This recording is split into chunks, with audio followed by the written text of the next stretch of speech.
Eu sou defensora pública no Rio há 8 anos. Vou fazer 8 anos, para ser bem exata. Sou nova. Nem tanto. A cara não te engana. Então, já sou defensora há 8 anos, mas servidora pública há 13 anos, tá? Que eu já era servidora na Justiça Federal antes. Dou aula na Emerge, dou aula na FESUDEPERJ, dou aula na PUC. E agora eu dou aula para vocês. E isso é muito importante, vai entrar no currículo.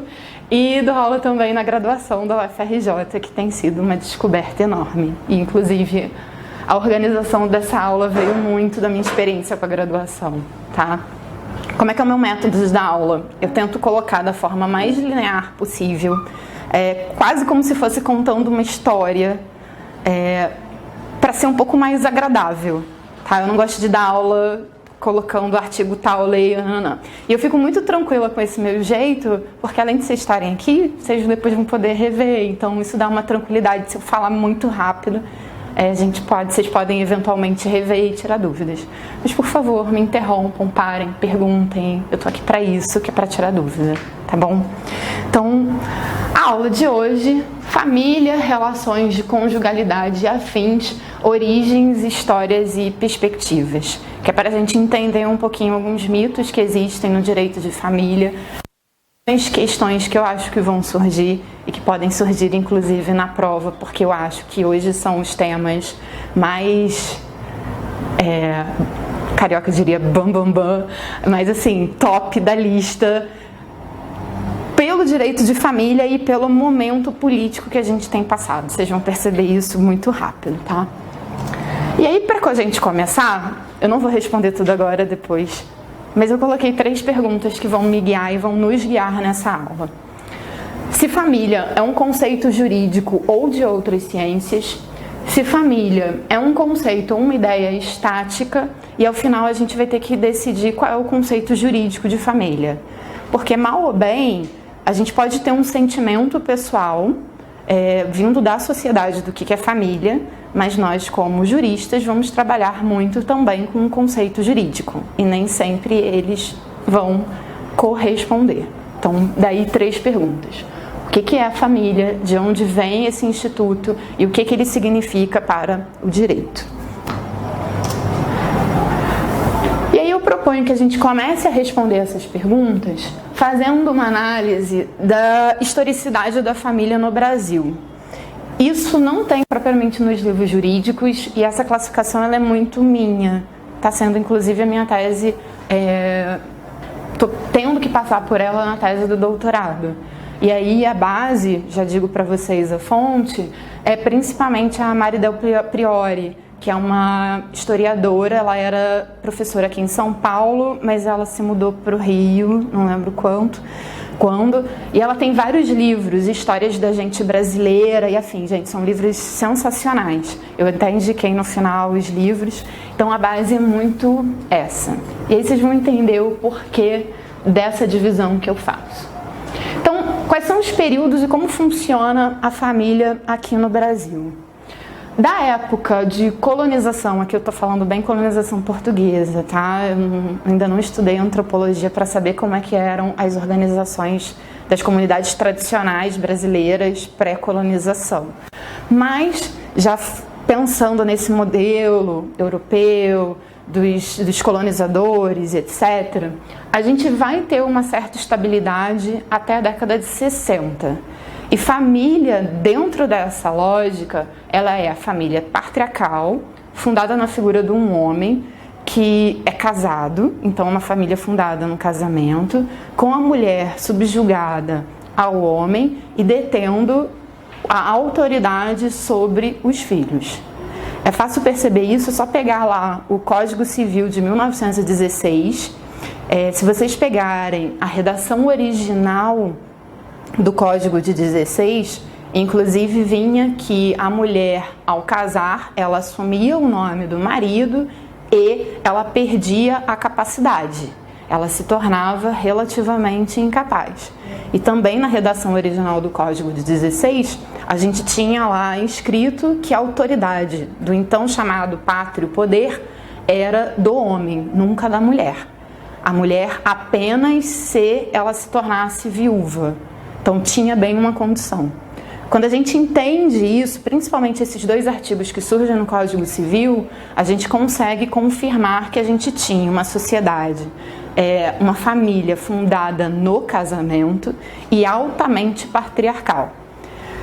Mas, se vocês quiserem uma outra fonte que não seja só legislativa, eu posso citar o Orlando Gomes. Ele tem um livro bem fininho, chamado Raízes Históricas, acho que é Raízes Históricas, mas é o Orlando Gomes, em que ele tem uma passagem que diz que do final de 1890 para o início ali do século XX, né, na época do Código, a sociedade brasileira ela era focada na agricultura e em modelos bem religiosos. Olá, boa noite.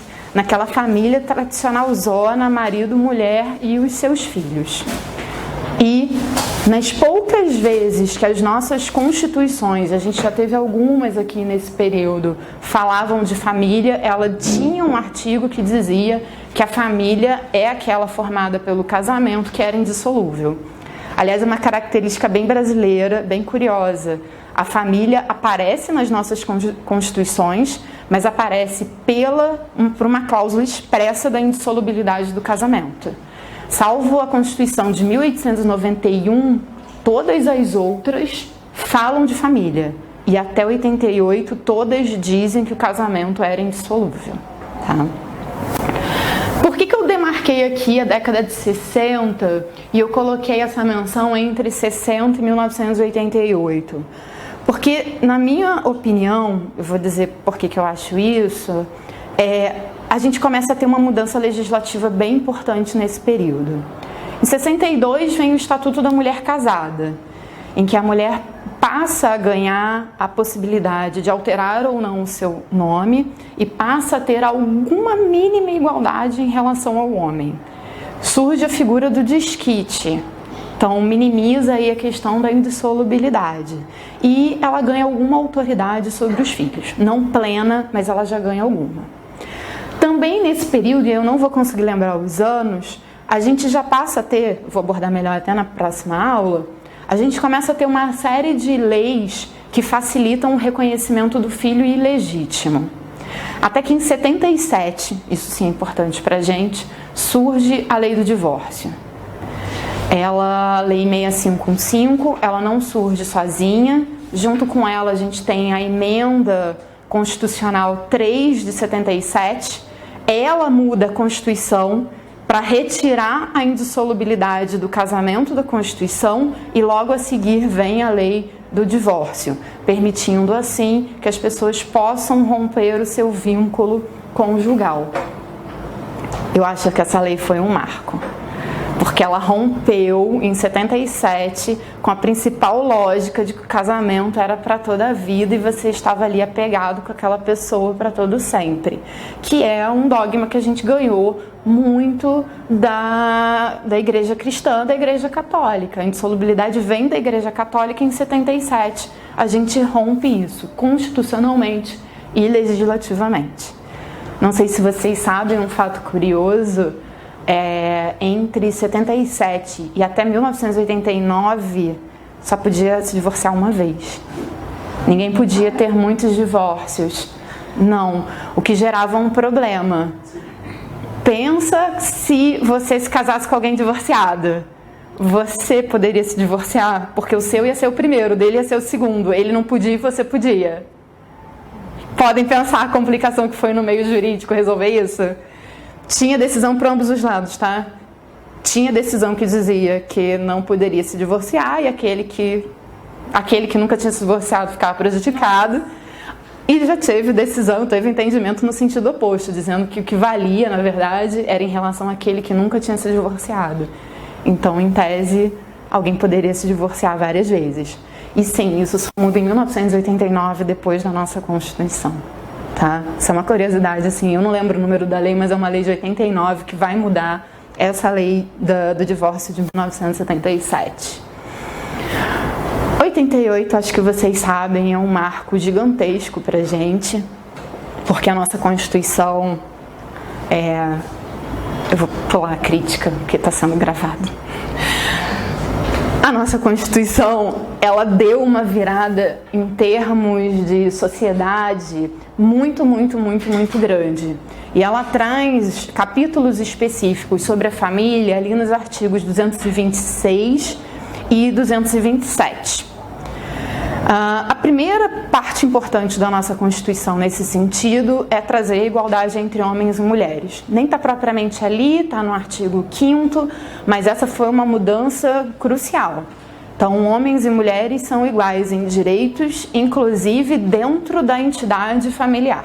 Em segundo lugar, ele não coloca mais, acho que é a primeira Constituição que já não traz mais no seu texto original, que o casamento é indissolúvel.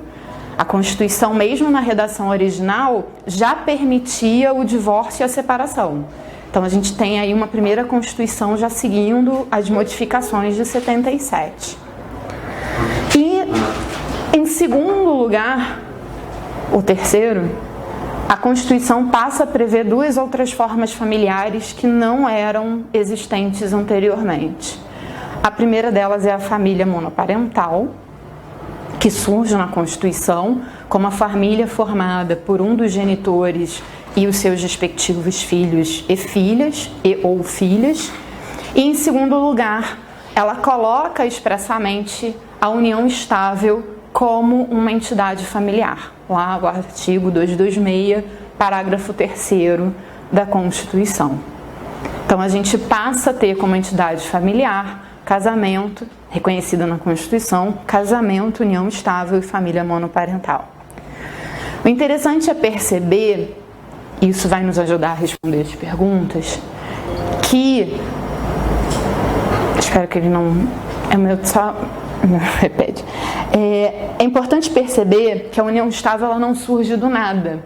A união estável, embora reconhecida em 88, ela também tem um passado que é muito próprio. E ela, antes de ganhar esse nome união estável, ela era reconhecida como concubinato. A origem da união estável como concubinato remonta nas nossas leis a 1912. Tem alguns pesquisadores que dizem que a primeira lei que menciona sobre união estável é uma lei de 1912 que trata de acidentes em estradas de ferro e dizia que as empresas de estradas de ferro tinham que indenizar os dependentes econômicos daqueles que fossem lesionados ou mortos em acidentes naquelas regiões.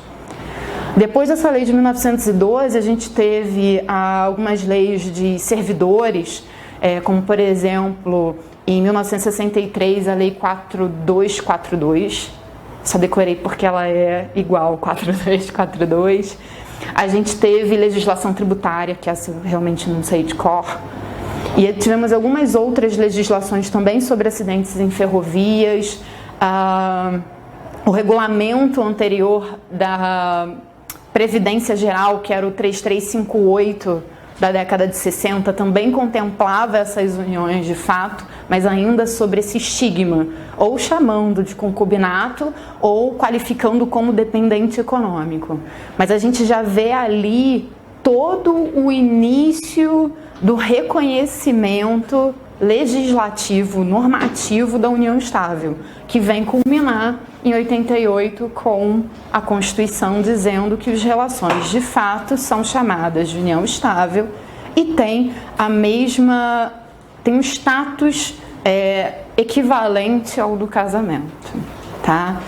Ainda temos hoje a figura do concubinato, mas hoje o concubinato, essa palavra hoje em dia ela é reservada para o concubinato impuro, que são pessoas que realmente não podem casar mesmo diante do direito atual.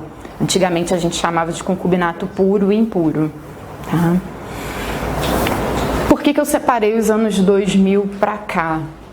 Não é só por conta dos millennials. É porque essa mudança, ela de 2000 para cá tem sido acentuada. E dos anos 2000 para cá, a gente percebe, se vocês pegarem as jurisprudências dos tribunais, que começou a ser discutida a existência de famílias formadas por pessoas do mesmo sexo e, agora mais recentemente, famílias formadas por duas ou mais pessoas. Então hoje a gente já não debate mais união estável e direito de companheiros e companheiras.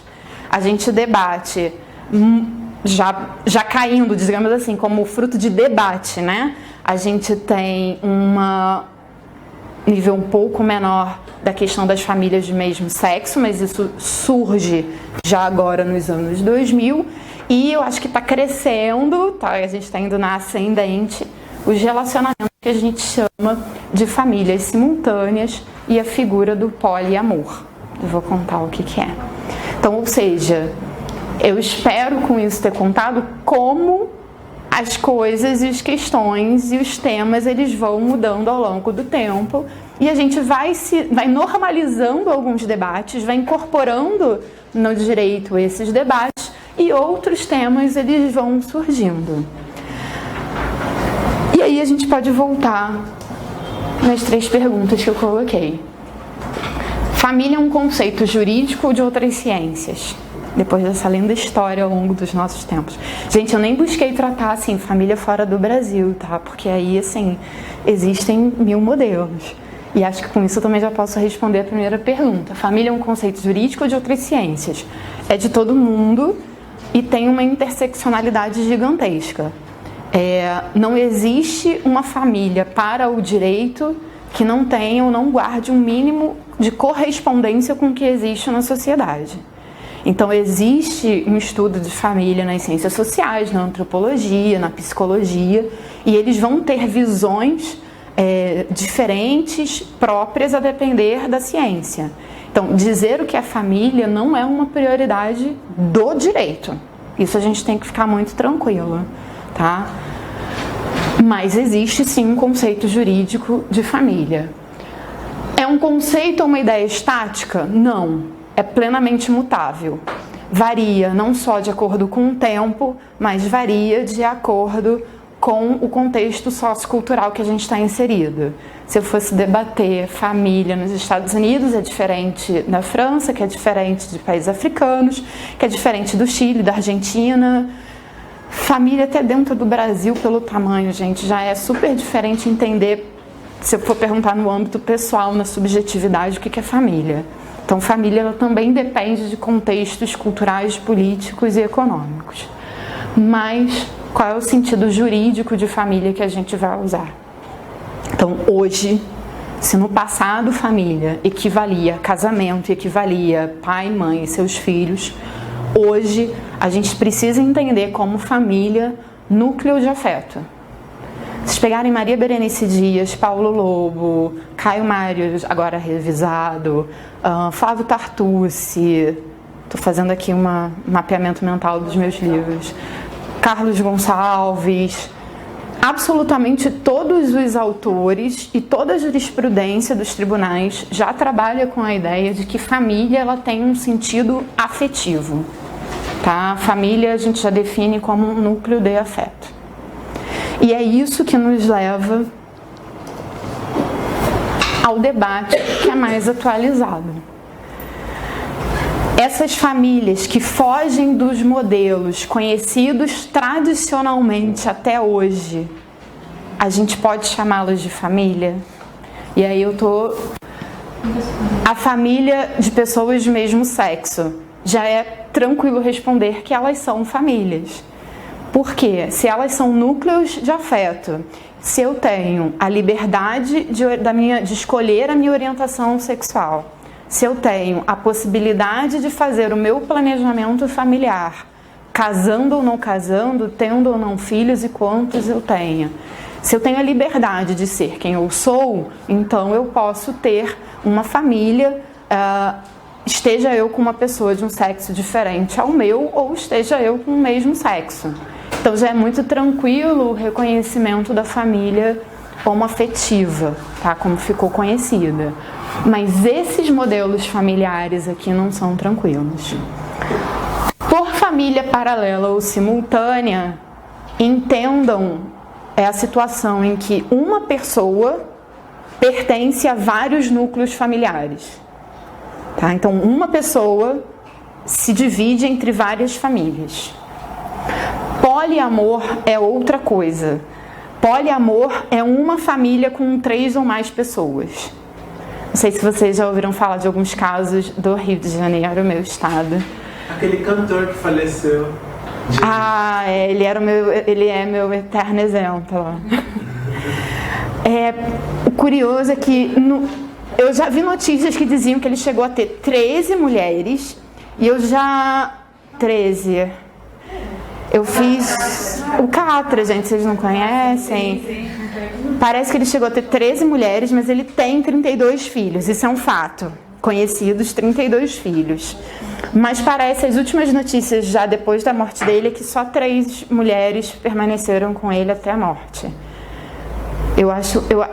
Exatamente o caso dele. Os meus alunos costumam me perguntar, ele é o quê? Ele é família paralela ou poliamor? Eu falo assim, não sei, gente, eu nunca fui muito bem exposta à organização, mas ele está dentro seria um caso para a gente trabalhar essas figuras. Mas além dele, eu ia citar casos bem conhecidos na internet de escrituras públicas de 3, 4 pessoas, não sei se vocês já ouviram falar. É isso. Não pode, né? Vou contar o final da história, tá proibido. Mas vamos por ordem. Esse é o debate do poliamor. Então, poliamor, eu tenho uma família com mais de uma pessoa. São famílias? O que vocês acham? Sim, não? Olha, eu tenho... Essa é, para mim, o debate. Eu já li, até recomendei alguns textos específicos sobre isso para vocês.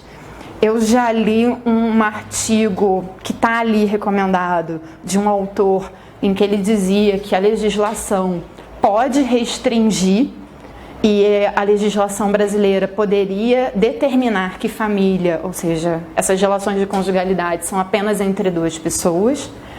Mas eu também já li tese de doutorado lá de um autor do Sul, em que ele diz que a gente não pode mais acolher o princípio da monogamia.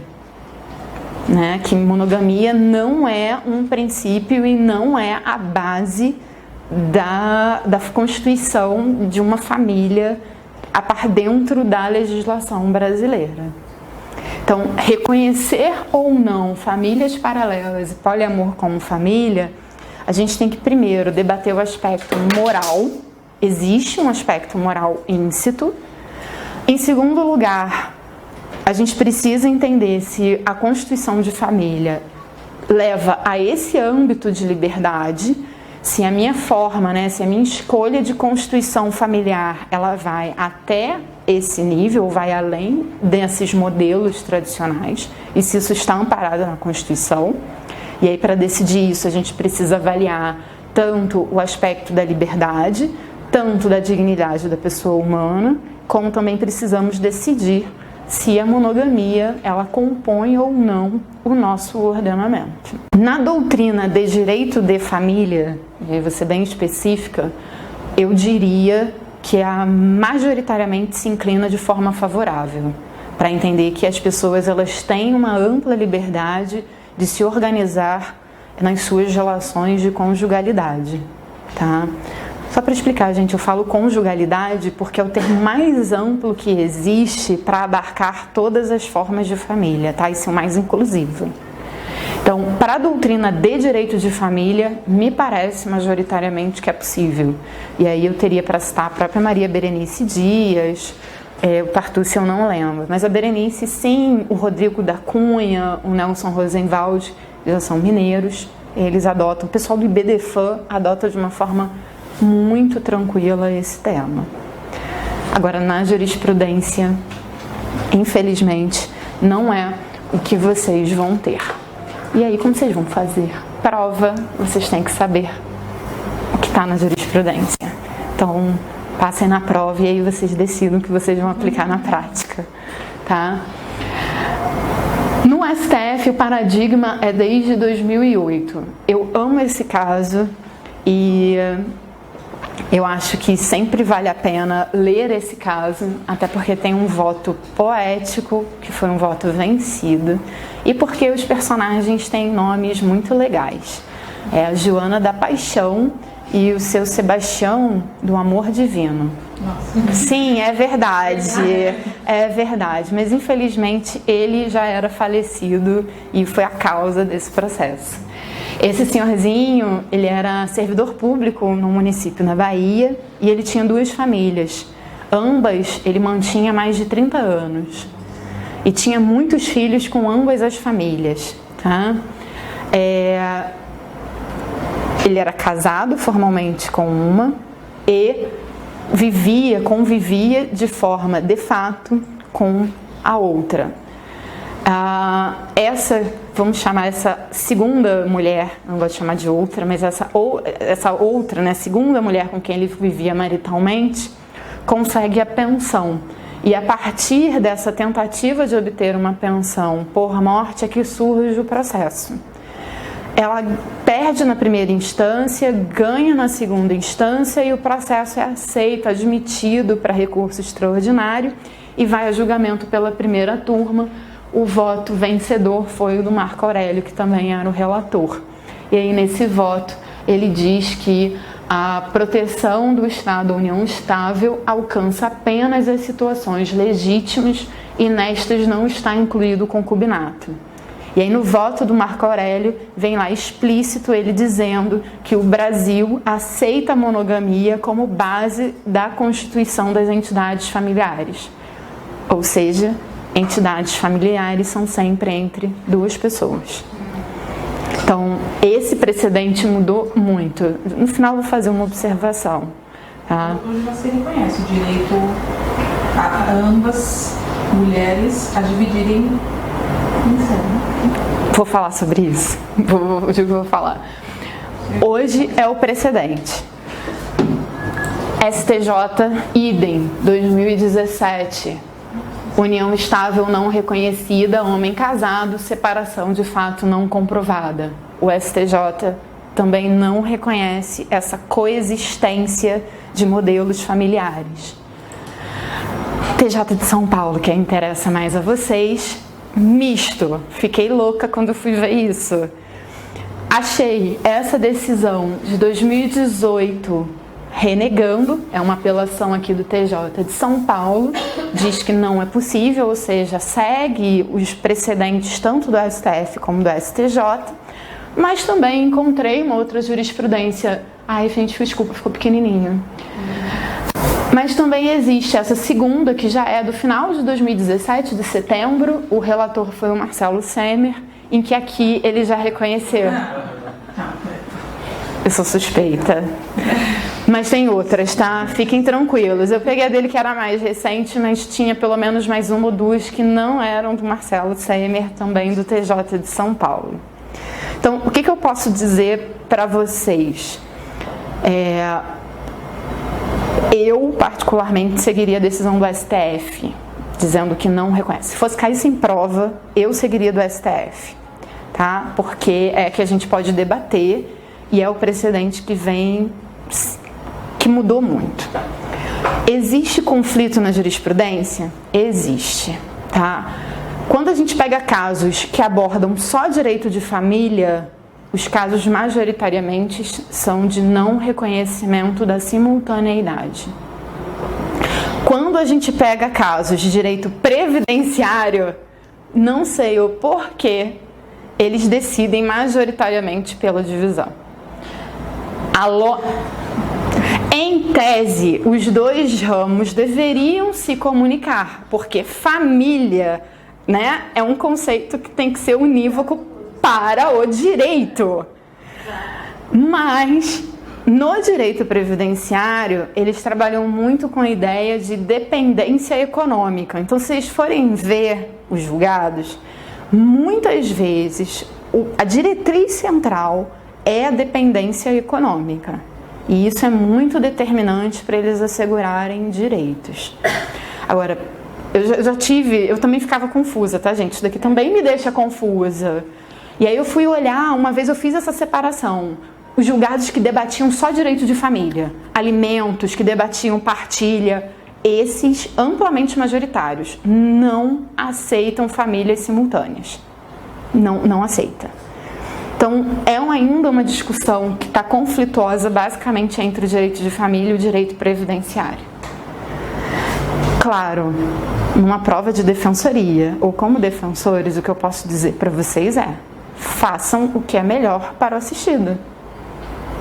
Existe fundamento jurídico técnico para reconhecer os dois lados. Nós temos uma vinculação com o interesse do assistido. E em prova, se cair caso, vocês vão ter que olhar quem é que eu tenho que defender. Quem quer essa modelo, vocês vão defender, vocês têm que ter os argumentos. Quem se opõe, vocês também têm que saber o argumento. Então, o bacana de defensor é que a gente não precisa... A gente tem uma ética, mas a gente nem sempre tem esse... Em direito civil, pelo menos, a gente nem sempre tem esse alinhamento fixo com determinada posição. Porque a gente varia muito os polos de defesa.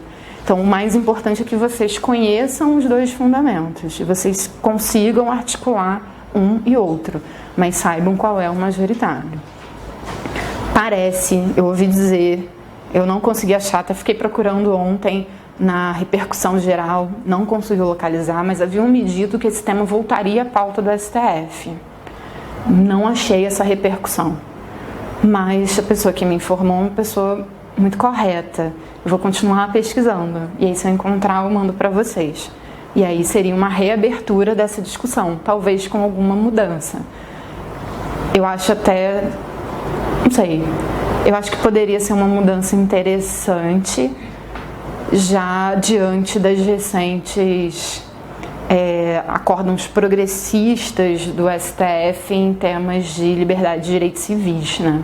A gente teve multiparentalidade, a gente teve reconhecimento de sucessão, quer dizer, a gente teve a confirmação dos direitos de famílias homoafetivas na sucessão. Então isso leva a uma dúvida se o STF, nesse momento, iria rever o seu posicionamento ou não.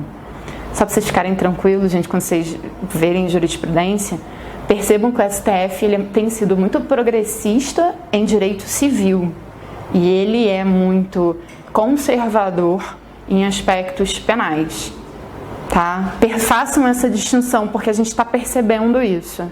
E nesse momento o STJ é muito conservador até em direito civil. A gente está numa série de jurisprudências bem complexas em direito do consumidor no STJ, com bastante restrição de alguns direitos. Tá? Então, a gente entendendo, a gente consegue fazer uma análise da corte e uma análise do que está por vir. Tá bom? Oi?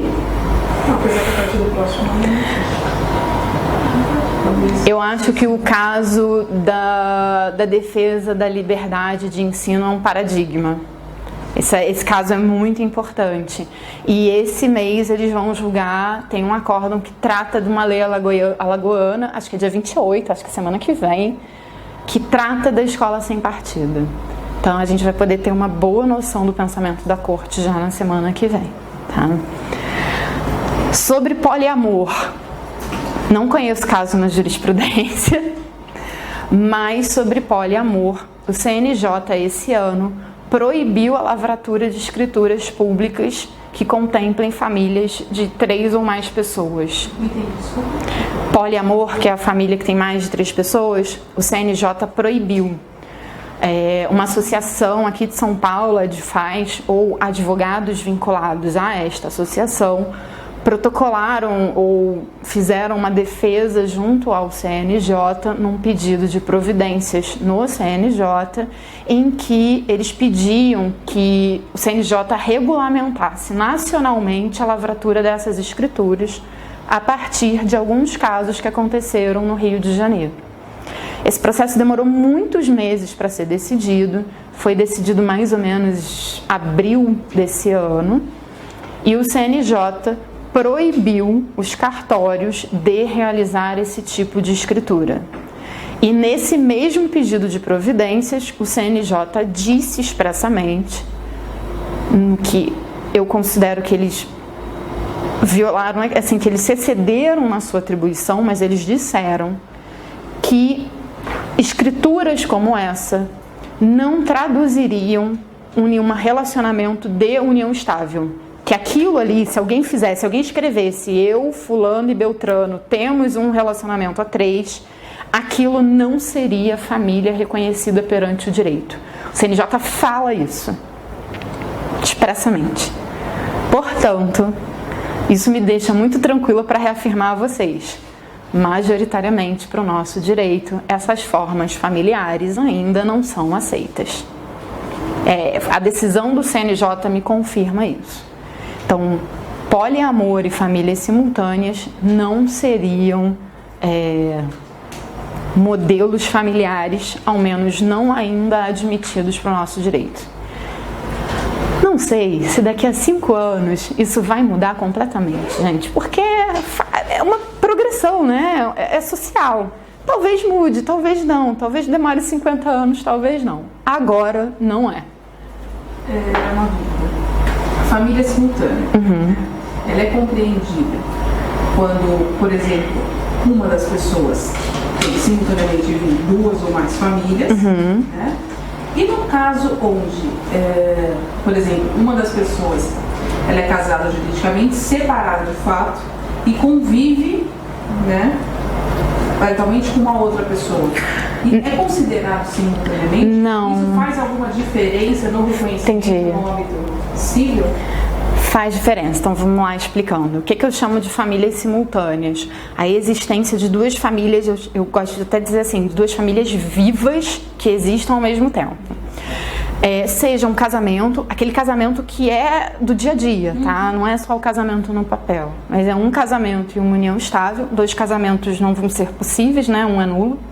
Então, um casamento e uma união estável ou várias uniões estáveis. É isso que é casamento simultâneo, perdão. Se eu tenho um casamento, mas existe uma separação de fato naquele casamento e a pessoa passa a conviver com outra, não é. Porque eu posso ter união estável desde que haja separação de fato. Então, esse casamento, ele é só um vínculo formal. Ele não existe propriamente como realidade de afeto. Então, ele não é considerado só aquela união. É a exceção que está no 1723, parágrafo 1º. Quando a lei conceitua a união estável, a gente vai até voltar nisso, lá no parágrafo 1º ela diz que se aplicam os impedimentos salvo a separação de fato. E aí ele permite que essa outra família surgida de uma separação de fato, de um casamento, seja reconhecida como união estável. Tá? Mas aí no âmbito civil, divide-se? Nossa, no âmbito civil, você está pensando em termos de quê? Alimentos, partilha, sucessão? Partilha, sucessão, tudo, como é que é? Alimentos, vamos lá. Se o vínculo anterior está desfeito, a gente vai ter que pensar... A gente vai falar... Vamos deixar para eu não avançar muito, que eu vou falar disso tudo, dos efeitos da separação de fato. Não vou avançar muito, depois a gente volta. Você ia falar.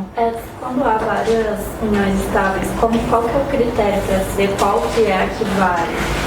Olha, A mais antiga? não existe critério fixo para decidir.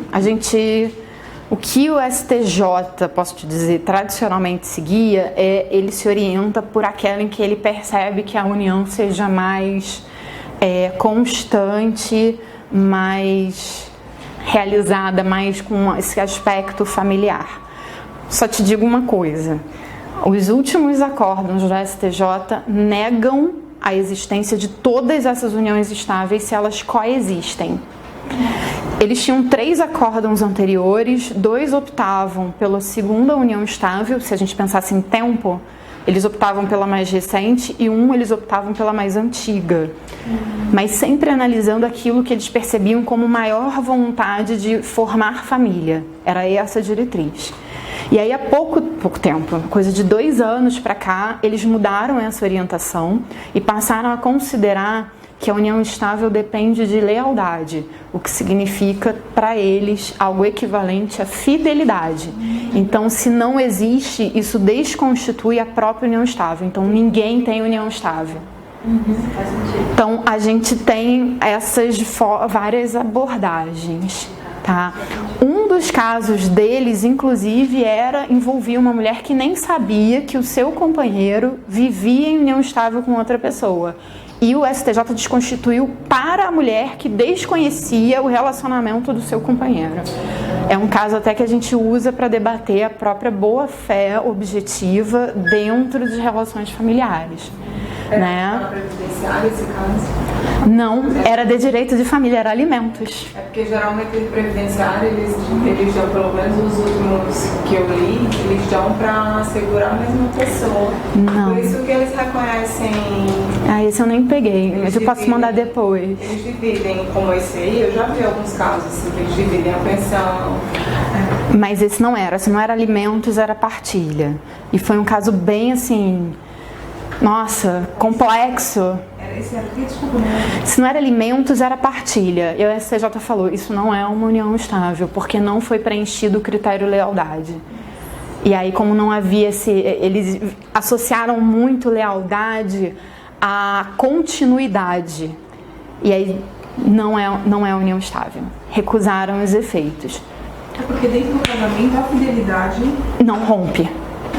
Não, mas é um dos critérios da direito civil, se eu não me engano, é a questão da fidelidade, né? O dever da fidelidade. Sim. Não estável, você não tem o dever de fidelidade, mas agora, pelo que você estava dizendo... Mas existe o dever de lealdade na união estável. Que se tem um debate no direito de família se fidelidade do casamento é igual a lealdade da união estável. Tem gente que diz que sim, tem gente que diz que não, eu acho que é a mesma coisa. Mas eu proponho você ver uma outra forma. Se descumprir o dever de fidelidade do casamento, o que acontece? Qual é a consequência jurídica? Não, você pode entrar com divórcio. Não, você também pode entrar com divórcio sem o descumprimento da fidelidade. Se você não fizer algo, nada acontece. Então hoje a gente até debate para que existe o dever jurídico de fidelidade? Qual é a consequência real dos deveres do casamento? Porque ainda que eles sejam violados, qual é a consequência jurídica? E aí vem até um debate, isso é dever jurídico mesmo? Porque a compreensão de dever jurídico como instituto é que existe um direito contraposto a ser exigido. Eu posso exigir? Como eu exijo? Como é que eu sanciono e faço a coação para que alguém cumpra aquele dever? Hoje já, em questões, assim, debates até bem avançados em direito de família, a gente já começa a questionar se esses deveres do casamento, eles de fato são deveres. Tá? Eles faziam sentido dentro de um modelo familiar patriarcal em que eu tinha separação e divórcio. Ele não tem mais esse sentido, ele não precisa mais tanto existir. Já que para eu pedir o divórcio eu posso só dizer, quero me divorciar.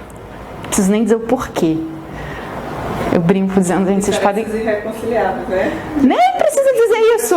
Posso dizer, quero me divorciar. Por quê? Porque sim. Por quê? Porque sim, bem de criança. Porque sim, eu tô afim hoje. Cansei, eu quero ter liberdade. Sei lá, você não precisa dizer.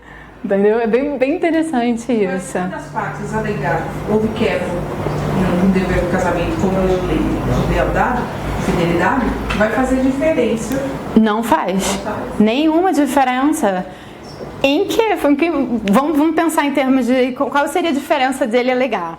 A partilha é exatamente a mesma, porque a partilha ela é regida pelas normas de regimes de bens.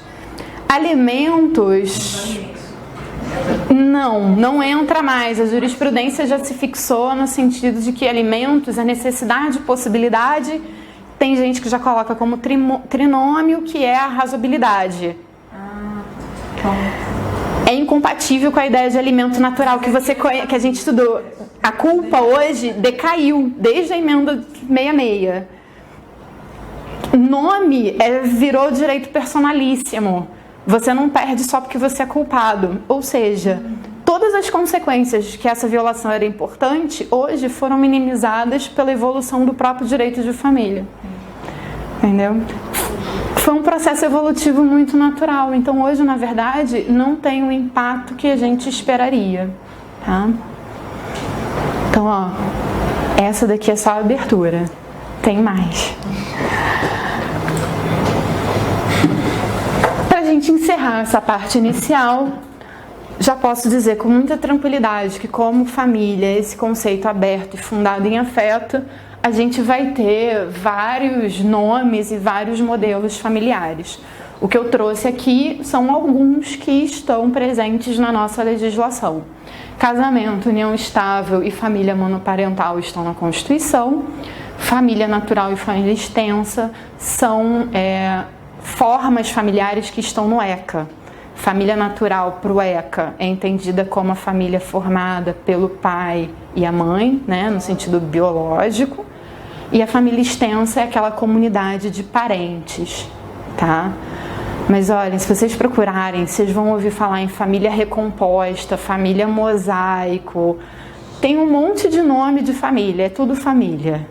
Não pensem no nome. Já ouvi até família solidária. Família unipessoal para ir de família, né? Família unipessoal. Que isso é uma... meio... Posso considerar eu e as minhas gatas como família? Eu tenho 2 filhas gatas, elas são minha família. Sim, a gente pode considerar, né? Com animais de estimação compondo as famílias. Bem, importante os modelos são múltiplos. E a gente vai ter que pensar o que eu estou protegendo. E aí ali embaixo, o ABS, para vocês verem depois, por conta disso, não faz mais tanto sentido eu falar em família homoafetiva, heteroafetiva, como identidade de gênero e reforço de gênero é importante. Como reconhecimento, não, porque é tudo família, tá? Agora, pelo amor de Deus, 3, eu peço, por favor, não repetir. Família adotiva, família legítima e ilegítima. Essas sim a gente precisa enterrar, botar terra e esquecer. Porque elas geram depreciações e discriminações completamente irrazoáveis, como se elas fossem menores do que as outras. Tá? Então, de mim, vocês só vão ouvir falar essas expressões se for para contar alguma coisa histórica. Tá? Porque adoção forma família igualzinha às outras, igualzinha biológica, legítima e ilegítima, pelo amor de Deus. Sim, definitivamente não. Tá? Apesar disso, tudo lindo que eu expliquei, a gente tem ainda 2 modelos familiares que são super importantes e que acabam sendo mais estudados, porque eles têm regulamentação própria. E são os 2 modelos que vão ligar 2 ou mais pessoas se a gente reconhecer o poliamor e a gente reconhecer a família simultânea. E a partir de agora, gente, tudo que eu falar é para família hétero ou homoafetiva, porque eles são absolutamente iguais na sua estatura. E a gente vai ter o casamento e a união estável. Pela primeira vez eu decidi fazer de forma comparativa para a gente entender a diferença de um e outro. Nunca dei aula assim. O que é casamento e o que é união estável? O que é um, o que é outro? Casamento, eu nem botei ali como conceito, mas o primeiro item seria conceito. Casamento é vínculo, é negócio jurídico, formal e solene, em que 2 pessoas decidem formam uma comunhão plena de vida. Então, casamento é negócio jurídico, formal e solene, em que 2 pessoas formam uma comunhão plena de vida. Não existe conceito legal de casamento, tá? E majoritariamente hoje a gente entende o casamento como negócio jurídico, sim. Porque eu tenho alguma manipulação que conta o regime de bens e alguns deveres do casamento que eu posso modular, tá? Mas se vocês olharem livros, vocês vão ver algumas teorias dizendo que o casamento é instituição, porque ela é histórica, ou que ela tem natureza mista, misturando tanto o negócio jurídico como a parte institucional, tá? Ele não é um negócio jurídico como um contrato, como a gente está habituado lá do direito contratual obrigacional, mas ela é entendida como um negócio jurídico. A união estável, ela não tem esse vínculo formal e solene. Porque o casamento ele é formal e solene porque ele só existe como tal se eu formalizo esse vínculo perante o Estado. E desde 1891, o nosso casamento ele é civil. Eu posso ter o casamento religioso para fins civis, mas ele é civil, ele só é reconhecido como tal se registrado em algum momento no âmbito civil. A união estável, ela não tem esse vínculo formal e solene. A união estável, ela é uma união de fato. E, pô, perfeito. Era o que assim, você adivinhou o meu pensamento. A união estável, ela se forma quando os requisitos dela estão preenchidos. Seguindo aqui a maioria agora, tá? Quando duas pessoas de mesmo sexo ou não, elas se unem de forma pública, duradoura e contínua para formar uma família, para a comunhão plena de vida. Então, os requisitos dela seriam duas pessoas, publicidade, continuidade, duração e objetivo de formar família. Quando esses requisitos estão presentes, eu tenho uma união estável. Se eu registrar, ela existe? Não necessariamente. O registro que a gente fala da união estável, ou qualquer documento sobre a união estável, na verdade é um ato declaratório dos companheiros. Mas esse documento, ele não constitui nem desconstitui por si só. Tá? Por si só? Não. Por si só, a união estável ela não passa a existir do momento do documento nem no momento declarado. É porque eu posso ir lá fazer e não ter os requisitos, né? Exatamente. Eu vou contar um caso. Você vai demonstrar juridicamente, caso você tenha ainda os demais. Perfeito. Coisa que com o casamento não precisa. Perfeito. A pergunta de vocês duas. Então, comparativamente, até um item depois dessa tabela, o que acontece com prova? Aqui a gente tem uma diferença enorme.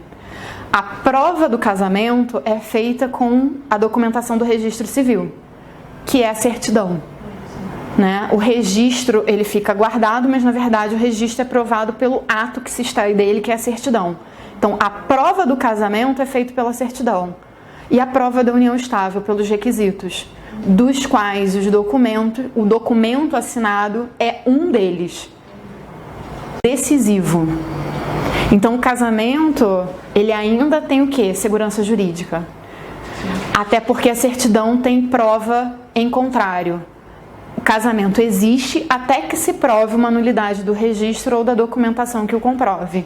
E a união estável você sempre tem que provar que ela existe. Aqui a gente tem uma diferença de conteúdo probatório. Eu sempre preciso provar a existência dessa união estável. Tá? Então, vou contar o caso que vai casar, vocês vão entender. Eu tive um conhecido meu que um belo dia ele decidiu fazer uma união estável. Não me perguntem exatamente por quê, mas ele colocou que a união estável existia 7 anos antes. Só que 7 anos antes ele nem conhecia a namorada dele com quem ele estava morando. Então ele tinha um documento que dizia, sei lá, por exemplo, que eles tinham começado um relacionamento em 2011. Mas a gente sabe que em 2011 ele estava com uma outra pessoa. E que aquilo que ele assinou não corresponde à verdade, mas tinha lá. Imagina se eu colocasse isso como prova. Dizendo, não, mas ele existe. Gente, ele estava com outra pessoa. E podem acreditar, um conhecido era amigo de um grande amigo meu. Não tinha como. A gente convivia com ele, a gente sabia quem era a namorada dele da época. Essa com quem ele fez esse documento de união estável, ele conheceu anos depois, mas documentalmente era um negócio que tinha muitos anos. Por que foi feito isso? Não tenho a menor ideia. Correspondia à verdade? Não. Num processo, isso poderia ser questionado. Tá? Sobre união estável, com todos esses requisitos, só vou dizer que o que eu acho mais importante é a finalidade, que é a formação de família. Todos os outros, se eu puder dizer, relativizem quando necessário, façam. não é em todo lugar, nem do Brasil, que uma pessoa com relacionamento de pessoas do mesmo sexo vai ter a mesma publicidade que um relacionamento heteroafetivo. Em lugares mais conservadores, essa publicidade ela é mais restrita, né? As pessoas podem se autoconter. Isso é só um dos exemplos. Mas a gente precisa interpretar esse requisito da publicidade, entender é público para quem? É sair com a plaquinha dizendo oi, eu estou em união estável com o fulano. Não necessariamente. Então, a depender do contexto, eu preciso manipular um pouco esse requisito da publicidade. Tá? Às vezes o pessoal do trabalho não vai saber, porque eu não quero que saibam. Às vezes os amigos, você vai ter que modular, vai ter que entender o que é o público, né? Da mesma forma, a gente às vezes vai ter que entender o que é durabilidade. Semana passada, ou essa semana, de vez em quando eu fico na internet, aqueles momentos que você quer relaxar, não sei porquê, eu querendo relaxar, surgiu um link pra mim, dizendo que um casal que tinha acabado de se casar morreu num acidente de helicóptero. Eu gosto de pegar esses exemplos para pensar assim, eles tinham acabado de se casar, gente, eles estavam saindo em lua de mel, notícia tristíssima, e vieram a falecer. Eu fico pensando, se ao invés de terem se casado, se é que naquele dia eles tivessem feito uma comemoração, ou sei lá, uma semana antes eles fizeram uma comemoração de que eles decidiram fazer uma união estável e estavam morando juntos. Um sobrevive e o outro, vamos dizer, num acidente desses. Um sobrevive e o outro não. Vocês considerariam como união estável? Eu consideraria. Sim. Porque eu consigo, é isso que eu estou propondo, a gente pensar o que é essa durabilidade. É dias, semanas, anos? Eu não sei, eu não tenho como prever que a tragédia só vai acontecer daqui a 3 meses, quando eu tiver absoluta certeza. Então, eu acho que essa durabilidade, a depender do caso, a gente também vai ter que pensar se é possível ou não modular para definir o caso concreto. Até porque eu posso também ficar com uma pessoa há 5 anos e não tenho intenção de formar uma família. Exatamente. Então, o tempo não seria realmente o que determina aí, né? Exatamente. Noivado. Ai, ótima pergunta. Vamos lá. Um dos dois. Nossa, eu vi esse caso desse. Vamos lá, noivado, você falou em tempo. Quando vocês ouvirem que, mas união estável não é só depois de 5 anos, nossa, não, gente. Desde 1996 não é mais, mas não sei por que isso vinculou na cabeça das pessoas.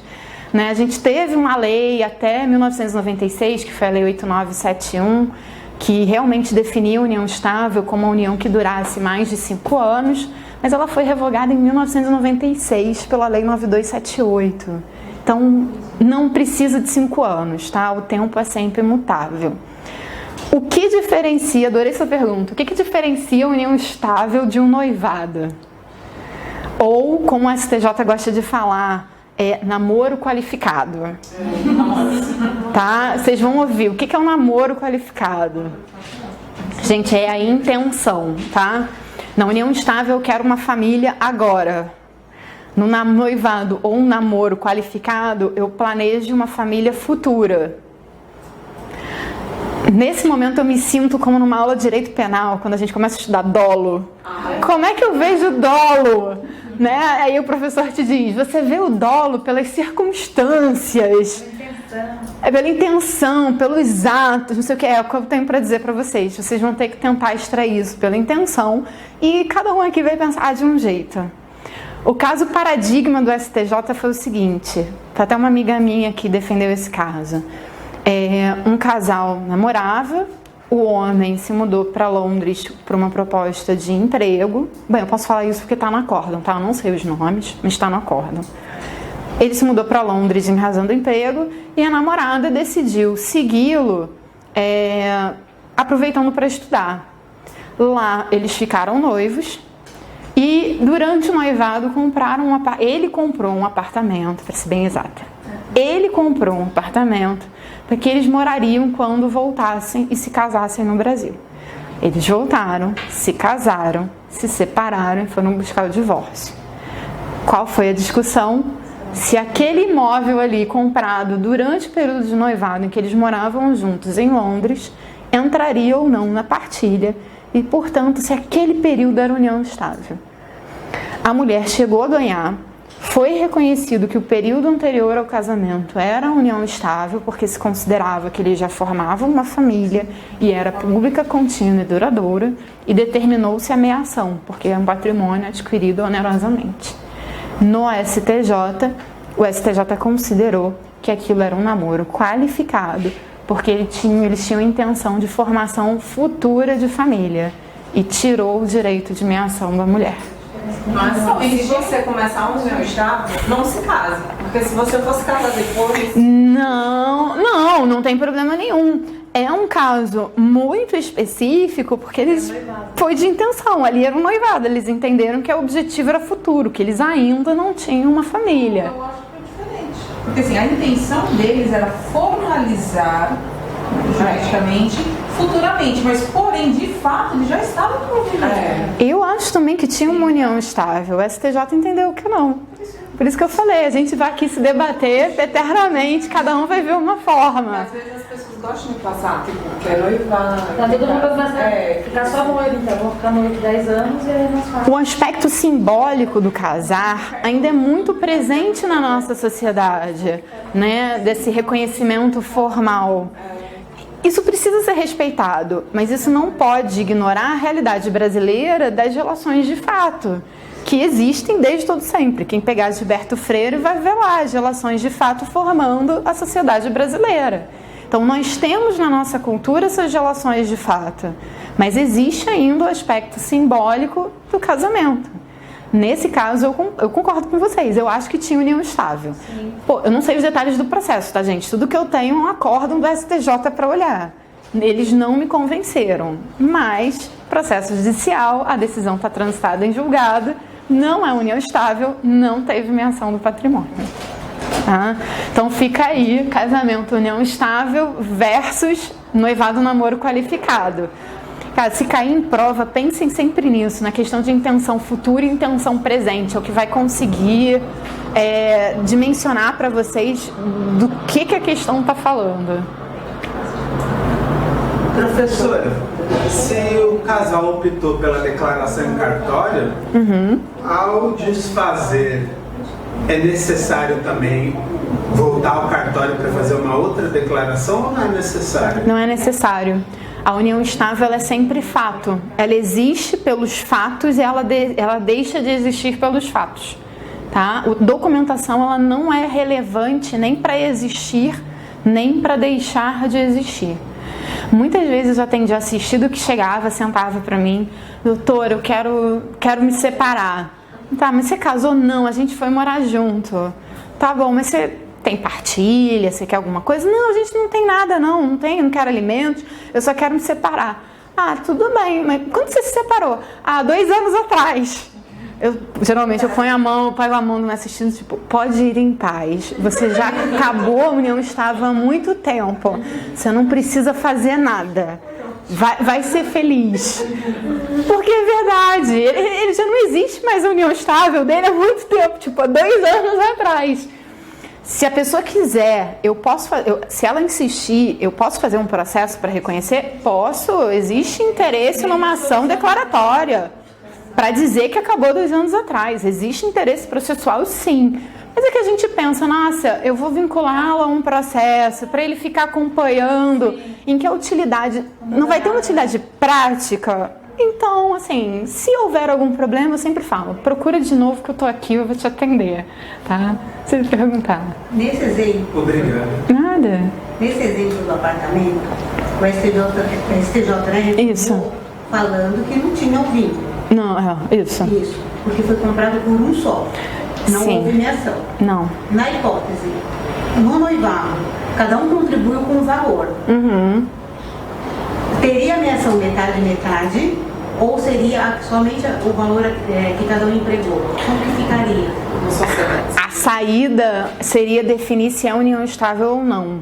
Sendo negado o caráter de união estável, isso daí seria uma relação que vai ser regida patrimonialmente pela teoria da sociedade de fato. Então, na dissolução, cada um retira a fração do que contribuiu. Se comprovado. Se comprovada. E vou dizer, recentíssima decisão do ST... Não, eles mudaram, foi em outra coisa que eu vou falar. Você prova o teu esforço e retira o quanto você... se você deu 10 mil, depois você deu o equivalente a 10%, você tira 10%. Nunca metade? Não. Mesmo que tenha sido isso. Mesmo que tenha sido, você retira. Se não é união estável, eu não trato como meação. Meação é uma figura específica dos regimes de bens de família. Então, se não é família, eu não tenho essas mesmas regras. Eu resolvo como sociedade de fato. Se constitui da família posteriormente, aí sim, é metade. Dali, o que foi amealhado dali em diante, porque o regime de bens, a eficácia dele surge na data do casamento. Ele não é nunca posterior, nunca é anterior, nunca é retroativo. Desculpa, não sei se eu entendi errado. Eles casaram, mas nesse período, você falou que... Não retroage. Do casamento, por exemplo, vamos dar datas, casou dia 1º de março de 2018, se o apartamento tivesse sido comprado no dia 27 de fevereiro, ele não entrava na meação. Porque se naquele momento ainda não tinha um casamento nem uma união estável, ele não compõe um acervo comum de bens. Mas teria que, numa hipótese, ele teria que configurar a união estável? Sim. Para depois? Sim. A chave do mistério sempre é, se você não tem um casamento, a chave que vai definir se você tem ou não direito é qualificar como união estável. É isso que muda. Se você qualifica como união estável, tem meação. Se você não qualifica, não entra na meação. E aí eu faço essa mediante prova do esforço empregado. Bem...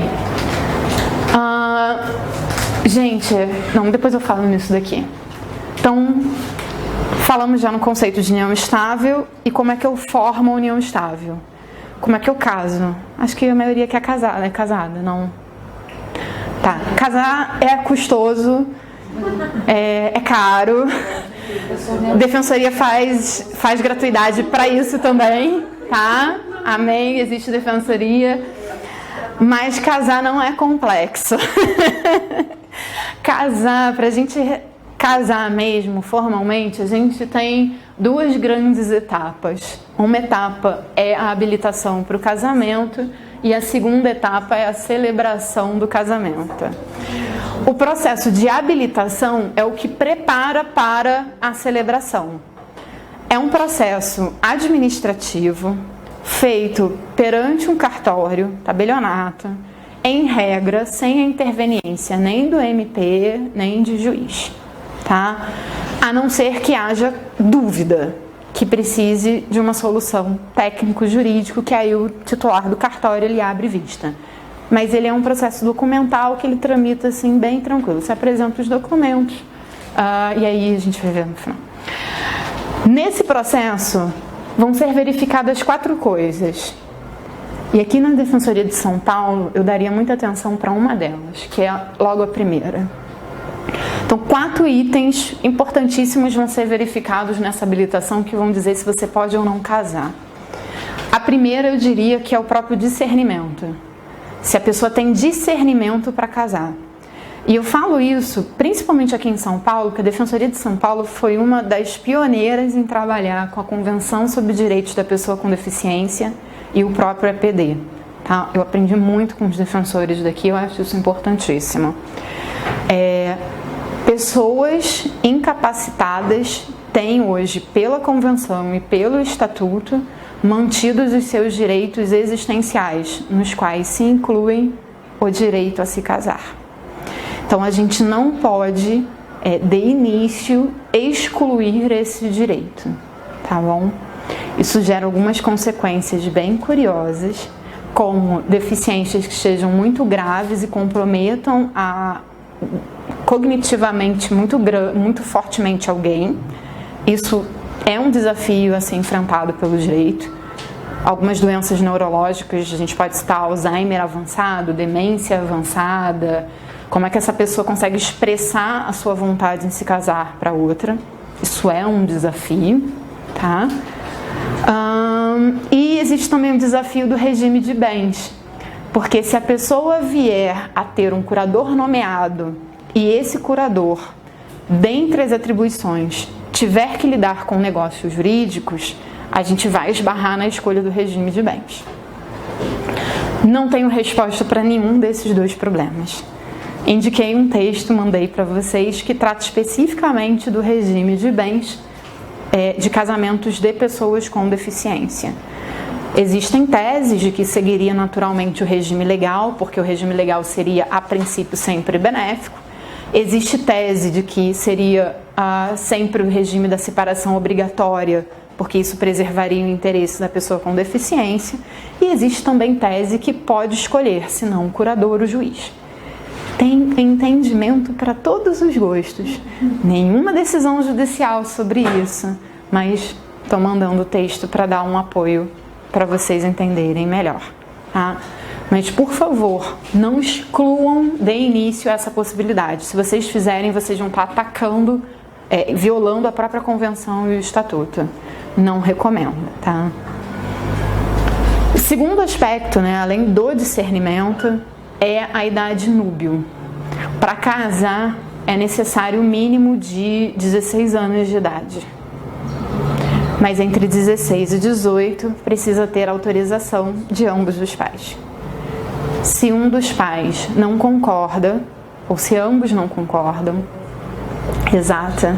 se alguém discorda, tem que ser solicitada autorização judicial. Tá?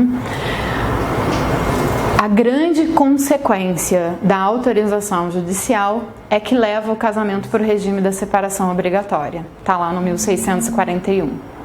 Então, toda vez que eu precisar suprir a autorização paterna, eu tenho obrigatoriamente, levo esse casamento para o regime da separação obrigatória. Oi? Toda vez que eu tiver autorização judicial, suprimento para casar, o casamento vai automaticamente para o regime da separação obrigatória. Tá? Só um detalhe, tá lá no artigo, acho que 1560, não, artigo 1555, parágrafo 2º.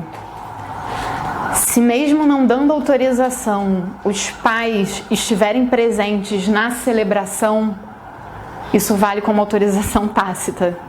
E o casamento, ele é perfeito. Então, eu sempre falo, se um dia vocês tiverem filhos e não concordarem com o casamento, além de não dar autorização, não apareçam. Porque se vocês aparecerem na celebração, isso funciona como autorização tácita. E o casamento pode ser... Aí eles podem, em tese, escolher, tá? Mas certamente você escolhe antes. Escolhe antes. Se os pais aparecerem... Porque isso daí a gente tem que pensar assim, isso tem que ser pego durante o processo de habilitação. Mas se falhar, isso mudaria. Isso é tão sério que mesmo que conste lá comunhão parcial, se for verificado que eles casaram sem autorização e sem a presença dos pais na celebração, você vai superar aquilo que está registrado e você vai mudar para a separação obrigatória.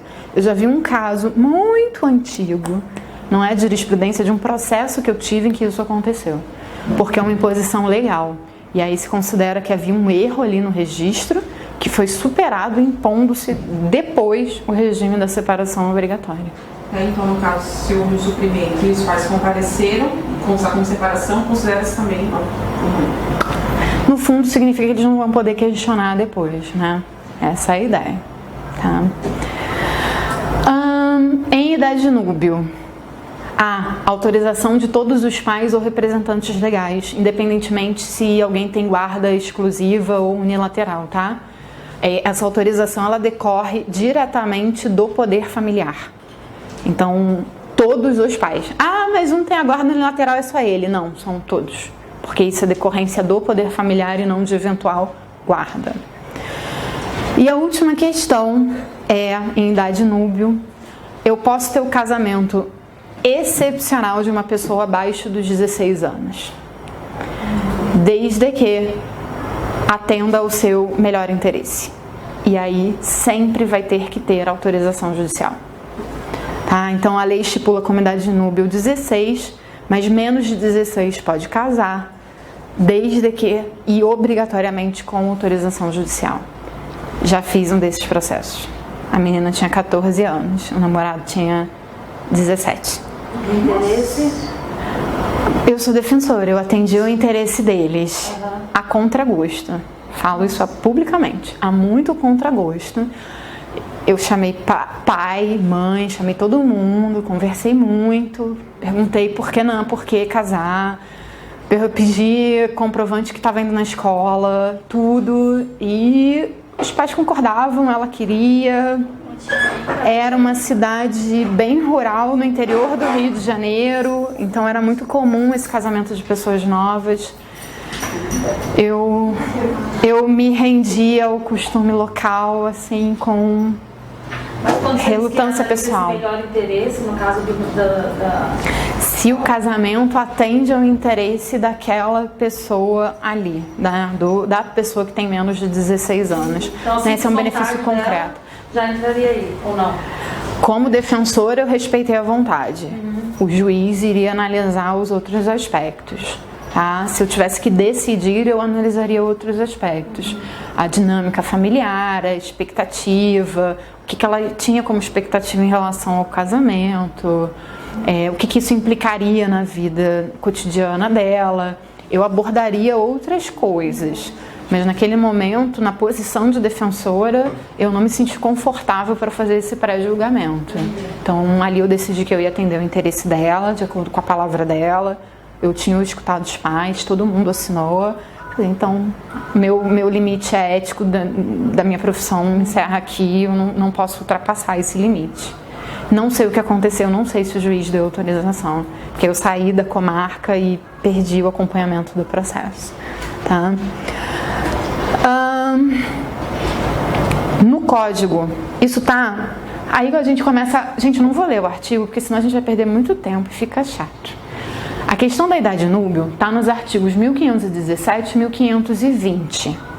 Esse abaixo de 16 está no 1520. Quando vocês lerem em casa, vocês vão ver que ali fala em gravidez ou para impedir a imposição de pena criminal. A gente não interpreta mais dessa forma, a gente interpreta mesmo para atender ao melhor interesse, tá? A doutrina dá uma interpretação ampla de que pode casar mesmo fora dessas hipóteses. Não é só porque ficou grávida, nem para evitar pena criminal. Até porque na parte de pena criminal, essa ideia de que a gravidez impede, extingue punibilidade em crimes sexuais já caiu desde 2005. Então o Código Civil ficou meio capenga, ficou meio perdido nessa história, tá? Interpretem de forma ampla. Eu tenho uma crítica que eu torço todos os dias para que ela se torne realidade. Eu tenho uma crítica muito forte a gente não ter um segundo limite de casamento, tá? Porque a lei fala 16, ele diz abaixo dos 16, mas ele não estabelece o mínimo do mínimo. Eu pensei nisso na hora. Não tem. E eu tenho uma crítica, porque eu trabalhei 2 anos na infância, a casamento de crianças. E o Brasil, tecnicamente, é um dos países que aceita o casamento de criança por conta disto. E para mim é incompatível com o melhor interesse a qualquer cogitação de que uma pessoa se case com 12 anos para menos. Né? Ela não tem nem responsabilidade por ato infracional. Não, para mim não deveria. Isso é uma questão seríssima. Eu sou muito contra. Eu acho inconstitucional. Eu acho que numa perspectiva de direitos humanos e analisando as convenções internacionais de direitos da criança, eu não vejo sentido nessa possibilidade. Mas no fundo é isso que acontece. Existe um projeto de lei tramitando no Senado, falta uma votação para ele ir para sanção. Eu acompanho ele assim, com gosto, que vai proibir o casamento de crianças. Mas falta uma votação ainda. Eu torço muito que esse projeto vá à frente. Tá? Acho até esse tema super interessante para ser debatido, né? Se a gente pode, se é realmente benéfico um casamento de uma criança abaixo de 12. Mas em prova é assim, 16 para cima, 16 para baixo, não tem segundo limite e o Brasil aceita. 2 outras coisas são vistas na habilitação. Impedimentos. Impedimentos são circunstâncias que impedem. Aqui a gente tem que ser redundante. Eles, em tese, impediriam uma pessoa de se casar. obstaculizam o casamento. E se realizado o casamento é nulo, tá? Então, o casamento celebrado com impedimento é nulo. As causas de impedimento estão no 1521 e a nulidade está no 1548. Tá no próximo slide. Em regra, as causas de impedimento elas têm a ver ou com a existência de um casamento anterior, bigamia, o segundo casamento é nulo, ou tem a ver com algum motivo de parentesco. Então, pais e filhos não podem se casar, irmãos não podem se casar. Irmãos cujo vínculo de irmandade seja da adoção também não podem se casar. Genros e noras não podem se casar. Então, vários dos vínculos e dos impedimentos do 1521 são de origem de parentesco, tá? Faço duas observações. Primeiro, a gente vai ver parentesco ainda. Essa proibição na linha ascendente e descendente, que a gente chama de parentesco de linha reta, ela é perene. Deixa eu voltar um pouco. Existe um parentesco natural consanguíneo, que é a identidade genética. Existe um parentesco civil, cujo maior exemplo são adoção e socioafetividade. Existe um parentesco que a gente chama de parentesco por afinidade, em que uma pessoa se torna parente dos parentes do seu cônjuge ou companheiro. E aí a ideia é pensar sempre assim, você se colocar no lugar do seu cônjuge ou companheiro. Então, os pais, avós, bisavós, filhos, netos, bisnetos e afins, ou seja, a linha reta, né, essa linha ascendente e descendente do seu cônjuge ou companheiro, também é seu parente afim por linha reta. Esse vínculo é indissolúvel. Uma vez que você se case ou tenha união estável. Sogra é pra sempre, né? Aí até essa frase é a descrição do que eu estou falando. Sogras, sogros, genros e noras são vínculos perenes, eternos. Mesmo depois de uma separação ou divórcio, esse vínculo permanece. O que significa dizer, não, você nunca vai poder se casar com seu ex-sogro ou a sua ex-nora ou ex-genro, etc. Tá? É proibido. Se acontece, esse casamento é nulo. Mas, nesse parentesco por afinidade, também existe o parentesco afim por colateral. Só que ele é mais restrito. Então, você também é parente dos irmãos do seu cônjuge ou companheiro, mas aí para nos irmãos. Nas outras, né, se não é por afinidade, a gente vai até o 4º grau, que é o primo, tio, tia-avô, etc. Mas no parentesco por afinidade do tipo colateral, para nos irmãos. Só os irmãos do seu cônjuge ou companheiro são seus parentes. Só que quando você se separa, esse sim desconstitui. Então esse deixa de existir, então você pode casar com seu ex-cunhado ou ex-cunhada. Tá? Então temos uma diferençazinha aqui. Em adoção, isso não vai estar aqui, então quem tiver código depois faça a remissão, super sugiro. Adoção desvincula uma pessoa totalmente da sua família anterior, salvo quanto a impedimentos. Está lá no artigo 48 do ECA. Então você, mesmo adotado uma nova família, você não pode casar com ninguém da sua família anterior. Oi? Mas se quando você tem um registro, você... O difícil é descobrir. Eu sei, algumas coisas são questões de como você prova que aquilo aconteceu. Mas, vou te dizer, na Alemanha, me disseram que aqui no Brasil tem um caso em que se eu contar assim vai ser chato, mas vamos lá. Um casal, vou contar para ter aquela surpresa final. Um casal foi tentar ter filhos, mas começou a enfrentar vários problemas e uma série de abortos pela mulher. Foram fazer pesquisa genética para saber onde é que estava a incompatibilidade. Quer dizer, na verdade, deixa eu contar isso. O casal decidiu depois de vários abortos, decidiram fazer por inseminação, técnica de reprodução assistida. Tiveram um filho. Depois decidiram ter um segundo e foram pesquisar a origem dos abortos para saber se era alguma incompatibilidade genética, para decidir antes de ir para a segunda técnica. Ali descobriram que eles eram os irmãos. Eles tinham sido separados e entregues à adoção em cidades diferentes e adotados por famílias diferentes. Se encontraram na vida, se apaixonaram, casaram e tiveram filho. Isso é casamento?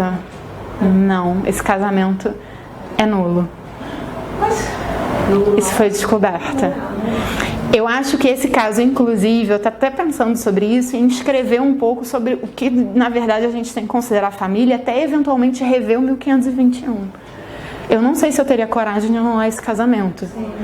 Porque eles podem ter identidade genética, mas eles não crescem. Não tem afeto nenhum. É isso. Não, vocês tiraram a palavra da minha boca, é isso. Eles não se reconhecem como irmãos, eles se reconhecem como marido e mulher. E o afeto que eles têm é de outro tipo. Caso na Alemanha, parece que teve no Brasil. Eu não conheço isso do Brasil, eu vi lá fora. O casamento foi considerado nulo, mas eles decidiram que vão ficar juntos, porque para eles é o vínculo de afeto que permanece. E aqui no Brasil, gente, além do casamento ser nulo, isso não seria união estável. Já vou adiantar, a união estável não se constitui quando existe impedimento. Não existe união estável quando existe um dos impedimentos do artigo 1521. As mesmas regras do casamento. Mesmas regras. Salvo na questão da bigamia, né? Que eu posso ter uma união estável quando a pessoa é casada, desde que ela esteja separada de fato. É a única exceção que é feita, tá? Então, 1521 se aplica a união estável? Sim. Salvo um casamento que houver separação de fato. Aí eu posso ter um casamento.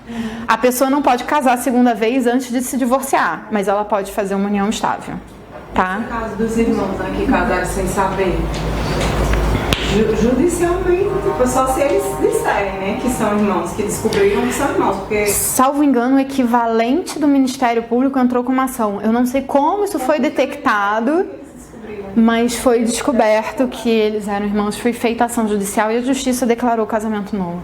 Às vezes é próprio laboratório, né? Aí eu realmente não sei, porque a notícia não contava esse pedaço da história. Mas assim, é um caso, nossa, sensacional. Na Veja, a mãe teve a filha e o pai foi embora.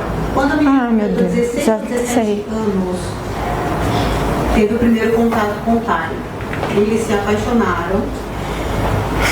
Ela sabia que era pai? Não. Porque ele se identificou. A mãe tinha cortado ou bloqueado as redes sociais, porque ele acho que já tinha tentado um contato com uma menina.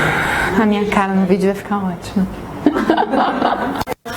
E aí, eles ficaram juntos, se apaixonaram. Definitivamente. A família dele, eu vi o depoimento da família, entendia que seria normal, porque eles não tinham o vínculo de pai e filho. Vou repensar a minha tese agora, depois desse caso. Na Veja, a menina, acho que era 17 anos. Quando ela tinha 17 anos, primeiro contato. Gente, eles foram morar juntos. Bem, não poderiam se casar. O problema é descobrir como ele é pai, porque se ele não reconheceu, essa é a questão. Para o direito diante de uma situação dessas, ele não é pai. Então eles poderiam casar ou constituir união estável. E a família dele declarou que não via nenhum problema. Porque não tinha um vínculo, não tinha o registro, porque a mãe... Caramba!